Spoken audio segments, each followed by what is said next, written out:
որ աղքատության հաշվարկման մեթոդաբանությունները գոնե միջնաժամկետում այլևս չեն փոխվի, որովհետև նախորդող հիմա վերջին ցուցանիշները, որ մենք ունեցանք, մեր հիմնական խնդիրներն էր, որ ինչքան եթե ճիշտ հասկացա, որ մեթոդաբանությունն է փոխվել եւ նախորդ տվյալի հետ համադրելի չեն։ Շնորհակալություն, մեծարգո պարոն վարչապետ, ցավոք իմ պատասխանը բացասական է։ Մեթոդաբանությունները շատ արագ փոխվելու են, ես շատ եմ ցավում, բայց Թոմաս Ջեֆերսոնն ասում էր, կառավարման ողջ արվեստը ազնիվ լինելու արվեստն է։ Տեխնոլոգիաների զարգացումը մեզ ստիպեց դեռ 2015 թվականից, որ մենք ցույց տվեցինք Համաշխարհային բանկի մեր գործընկերներին, որ տեսեք, ֆինանսական հատվածում ինչ արագ թվայնացումը տեղի ունեցավ։ Մարդիկ փողոցում էլ կտեսնեք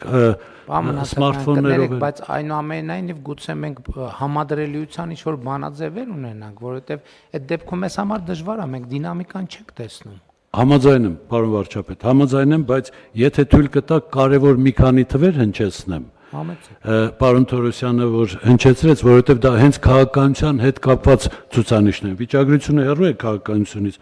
բայց ես ուղղակի նշեմ հետևյալը։ 24 թվականի արդյունքներով, երբ որ մենք արդեն նոր մեթոդաբանությամբ եւ աղքատության պարենային գիծ, ստորին գիծ, վերին գիծ եւ միջին գիծ, հիմնական ցուցանիշը միջին գիծն է, աղքատության հրապարակեցին աղքատության ցուցանիշները, ինչ պատկեր ստացվեց, որ 24 թվականին ծայրահեղ աղքատությունը կազմեց 0.6%, բայց աղքատության պարենային գծի, այսինքն ծայրահեղ գիծը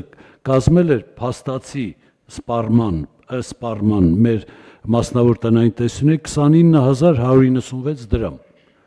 Այսինքն ընդամենը մեր բնակչության 0.6%-ն է, որ 29196 դրամից պակաս սպառում է ունեցել։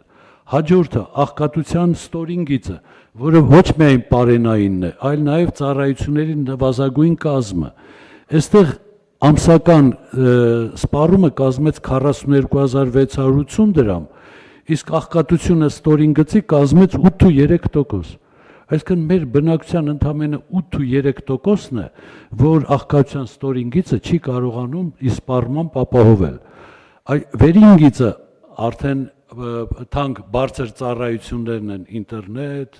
չգիտեմ ինչ եւ այլն, որ դարձավ 64162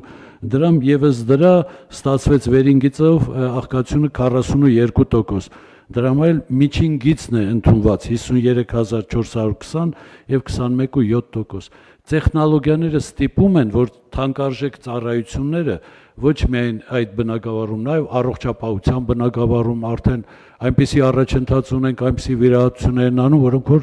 բավականին թանկարժեք են, եւ դա պետք է հաշվի առնել։ Հիմա այսինքն առողջության ապահովագրությունը մասնավորապես մեր աղքատության մակարդակի վրա ազդեցություն կունենա, ես ճիշտ հասկացա ձեր ասածը։ Քաղաքական իմաստով ես իրավունք չունեմ նման հարցի պատասխանել, բայց գիժ չեմ, իհարկե։ Շատ լավ, հարգելի գործընկերներ, այլ դիտարկումներ կան։ Միջայլոց էտել, որ մենք ընդհանրապես արձանագրեցինք, որ նվազագույն սպառողական զամբյուղի մեջ մենք 6000 դրամի առողջապահական ծախսեր ունեինք եւ երբ որ մենք թոշակները համադրում էինք, այս հենց սկզբից այս հաշվի չառած էինք համադրում։ Այնպես որ, բայց այնուամենայնիվ այս խնդրեմը կա, որ մենք կարողանանք մեթոդաբանությունը էլի փոխվի, բայց մեզ պետք է իմանալ լավ ինչը մեր քաղաքականությունները ոնց են ազդում, այսինքն վիճակագրորեն հասկանալ եւ այդտեղ պետք է ինչ-որ մի հատ լուծում գտնել։ Համեցեք Տիկիման։ Շնորհակալ եմ պարոն վարչապետ, սա իրականում կարևոր համակարգային բարեփոխում է ու ես ընդհանրապես երկու փոքր նկատառում հարցի հետ կապված կունենամ։ Մեկը, որ մենք ստեղծության գործընկերային համաձայնություն ենք ձեռք բերել կառավարության գործընկերների հետ, որ համակարգը անընդհատ մշտադիտարկման փուլում է գտնվելու եւ դրա հիման վրա արդյունքների հիման վրա կատարելագործվելու է, քանի որ մենք էլ մի քանի նկատառումներ ենք ներկայացրել հատկապես հաշմանդամություն ունեցող անձանց իրավունքների հետ կապված մի շարք հարցեր նկատի ունենալու կապակցությամբ, հետեւաբար իրապես կարևոր կհամարեմ, որպեսզի անընդհատ կապի մեջ գտնվենք եւ ստացված արդյունքների հիման վրա կարողանանք կատարելագործել համակարգը եւ երկրորդ նկատառումն այն է, որ այս հարցի հետ կապված ըստ էության նաեւ տարբեր առաջարկներ են պարբերաբար ներկայացնում քաղաքացիական հասարակության գործընկերներ ու քանի որ նաեւ մեզ են առաջարկներ ներկայացնում, դրանք մենք էլ ենք պարբերաբար փոխանցում գործընկերներին,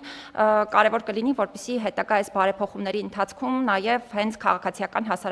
հասարակության ներկայացուցիչներն էլ ներգրավված լինեն, վստահ եմ ոչ միայն մեր հաստատության, այլ նաեւ հենց կառավարության գործունեության տեսանկյունից իրենց ներուժը օգտագործելը ու ձայնը լսելի դարձնելը, այդ թվում այս ոլորտի հետ կապված առանցքային կլինի։ Շնորհակալ։ Բայց եթե ես չեմ սխալվում, ոչ միայն այս ոլորտի, մենք մասնակցային կառավարման պլատֆորմները զարգացնում ենք եւ ընդհանրապես մեր քաղաքականությունների մշակման ընթացքում մասնակցային կառավարման գործիքակազմը, այսինքն պետք է մշտական մեր ուղեկիցը լինի, այսինքն քաղաքացիական հասարակություն մեր բոլոր ոլորտներում արդեն ստեղծված են, ներառված են անձինք, այսինքն դեռ նոր ներգրավելու անհրաժեշտություն չկա, հիմա քաղաքականությունների մշակման զուգընթաց մեկնարկի կետից քաղաքացիական հասարակությունը մասնակցում է, ես պետք է նաև համոզվել, որ իրանք իրենց զգացողությունն էլ այդպեսին ներառված են, եթե այդպեսին չի, ելի խնդիր չկա, պետք է խոսել տեսնել ինչն է պատճառը, որ չկա այդ զգացողությունը եւ լուծել, որովհետեւ այդտեղ մենք սահմանափակում չունենք, այսինքն ընդհակառակը այսօր մեր աշխատանքի ծավալները այնքան են մեծացել, որ մեզ ցանկացած կողքից աչք, որը այդ ծավալին հետևում է, մեզ մենակ օգուտ է բերում։ Մենք որևէ գաղտնի օրակարգ չունենք, որ ասենք, վայ, հանկարծ կողքից ոչ մեկ չտեսնի, ընդհակառակ, ինչքան շատ տեսնող լինի, ինչքան շատ աչք նայի եւ ինչքան շատ դիտարկումներ, դիտողություններ լինեն, ինչ չի նշանակում, ես ասել եմ բաց ազնիվ եւ թափանցիկ, որ չի նշանակում, որ ինչ դիտողություն եղավ, մենք ընդունելու ենք։ Ընդհակառակ այդ դիտողությունները կքննենք մենք, որոնք կտեսնենք, որ արդարացիա կընդունենք, բայց նրանք, որոնք չեն կընդունի, ընդհակառակը մեզ լրացուցիչ փաստարկ կտան, որ մեր պատկերացումը ավելի ճիշտ է եւ ավելի արդյունավետ է։ Այստեղ ես հույս ունեմ նախորդող շրջանում էլի մի քանի ցիկլերով մենք անցել ենք, էլի որոշում, հետո չներառվածության զգացում, հետո քննարկում ինչի է, այս թեման պետք է ֆունդամենտալ եւ արմատական փակվի։ Այսինքն այս թեմային էլ վերադարձ պետքա չլինի, այսինքն պետքա ներառվածությունը քաղաքացիական հասարակության լինի այնպեսին, որ ներառվածությունը լինի իրական։ Այդտեղ ես կոնֆերանսի ժամանակ էլ ասացի, որ բանախոսներից մեկը հարգելի ասեց մեր առաջարկները կառավարությունը բանով է սվիններով ընդունում, ես ասացի, բայց ինչի պետք է սվիններով չընդունի, բա եթե կառավարությունը պետքա դիրքորոշումներ ունենա, սկզբունքներ ունենա, եթե ինչ ասցին կառավարությունը պետք ընդունեց, կառավարությունը նշանակում է տեսլական չունի, կառավարություն չի, ավելի լավ է զիջի նրան, ովքեր այդ ում ասածը հալած յուղի տեղ ընդունում է, նշանակում է ինքը բան չունի, տենց շրջանակ չունի պատկերացման եւ ամորֆա եւ ինչ լցնում ես լցվում է։ Եվ բայց մյուս կողմից իհարկե դա չի նշանակում, որ պետքա տենց մերժողական լինենք։ Ընդհակառակը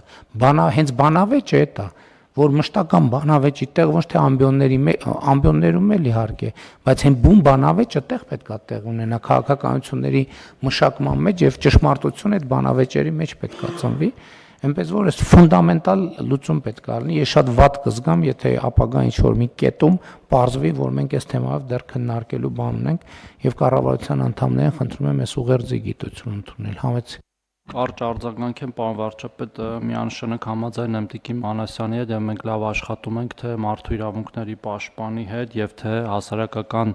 մեր կազմակերպությունների, դուք իրավացիորեն նշեցիք, մենք ունենք նաեւ ինստիտուցիոնալ այդ ամենը արդեն հաստատված նախարարներին կից հասարակական խորհուրդ, որ հենց այս փոփոխությունները նաեւ քննարկել են եւ ոչ միայն այդ ֆորմատով եւ ընդհանրապես մեր ոլորտում հասարակական կազմակերպությունների դերը գնալով աճում է, որտեղ նաեւ իրենք մատուցում են ծառայություններ, ինչպես նշեցի, արտապատվիրակված եւ այդ